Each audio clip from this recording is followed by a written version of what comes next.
single-celled microorganisms. They are capable of rapidly multiplying and can exist in any climate that has food and shelter. Bacteria exist inside and outside our bodies. Most of them are harmless, but some bacteria cause diseases. One harmful bacteria is the cause of the bubonic plague.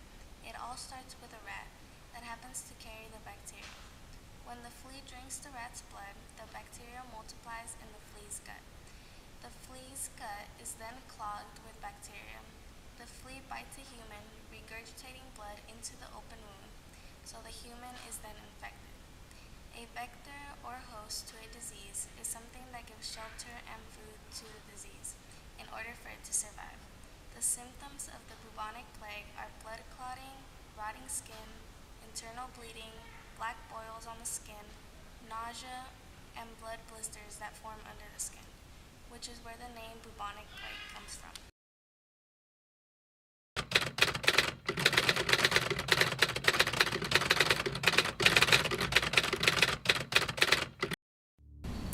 The plague in 1348 was devastating. It killed almost half of Europe's population.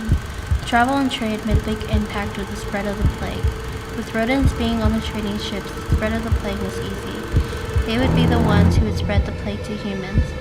With merchants trading goods at different ports, many people would get infected, and later discovered trade came to a halt. Another factor that helped the devastation for the plague was sanitation and diet.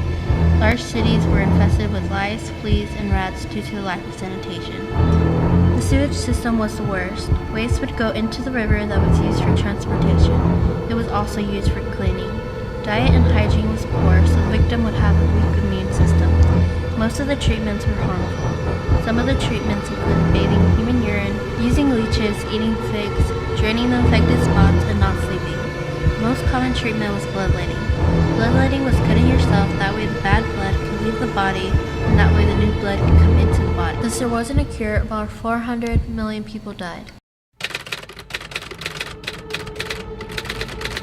States that have reported bubonic plague in the last 25 years include California, northern New Mexico, northern Arizona, southern Colorado, and far western Nevada. Since February 22, 1902, there have been 31 deaths from bubonic plague in San Francisco and 3 other outside the city. A bacterium that is spread from rodent to rodent by infected fleas spread the disease of bubonic plague. Other animals serve as vectors and carry the infection to humans. To prevent bubonic plague, avoid flea bites, bathe in hot water as frequently as you can.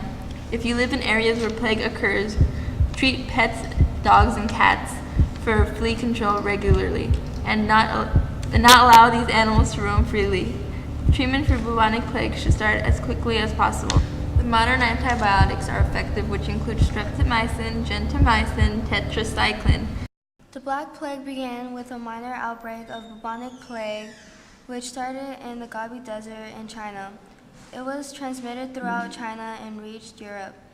They relied on God, so many priests ended up dying. None of the remedies really helped. They just had to wait till the disease died out.